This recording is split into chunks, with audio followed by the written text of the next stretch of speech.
اکثر یہ کہا جاتا ہے کہ اگر اچھا گوشت یا دیسی گوشت یا گراس فنشڈ میٹ یا چکن نہ ملے تو آیا کہ اس کی جگہ برائلر یوز کر لیا جائے، وہ صحت کے لیے مفید ہے۔ تو میں اس کو اس طرح ایکسپلین کروں گا کہ جو برائلر ہے،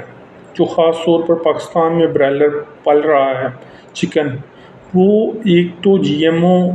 ان کی فیڈ ہے، دوسری سویا کا سورس ہے ان کی فیڈ کا۔ اسی طرح انہیں ہارمون لگائے جاتے ہیں انجیکٹیبل کے تھرو، انہیں اینٹی بایوٹکس دی جاتی ہیں، اور انہیں ایون دیٹ کے گروتھ ہارمون لگائے جاتے ہیں تاکہ وہ جلدی سے اپنی جو شکل ہے بڑے سائز کا ہونا اسے پورا کر لے اور اسے مارکیٹ میں بیچا جا سکے، جو کہ انتہائی خطرناک ہے۔ دوسرا، ان کے جو پولٹری شیڈز ہیں ان میں سپیس نہ ہونے کے برابر ہوتی ہے، 1 اسکوائر فٹ بھی نہیں ہوتی ان کے لیے،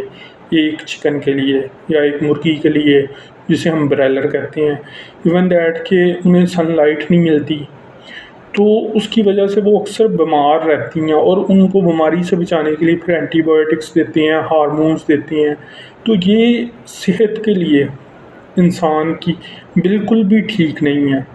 اور خاص طور پر لڑکیوں کے لیے یہ مفید نہیں ہے، کیونکہ اس سے ان کے مینسز کی پرابلم ہو سکتی ہے، ان کی اور انٹرنل پرابلمز اس سے جنریٹ ہو سکتی ہیں۔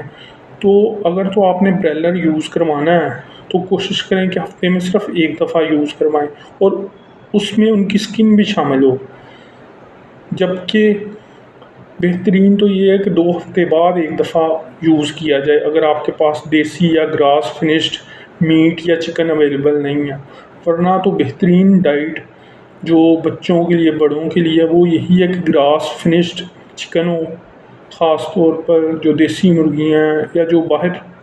کے ممالک میں چکن ہوتا ہے وہ یہاں کے چکن سے بہت بہتر ہے، وہ بہتر ہے۔ جبکہ جو یہاں کا چکن ہے وہ انسانی صحت کے لیے بہت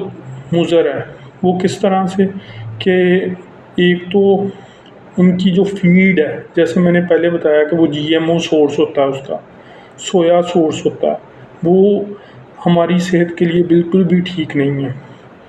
تو اس لحاظ سے آپ انڈے یوز کر سکتی ہیں،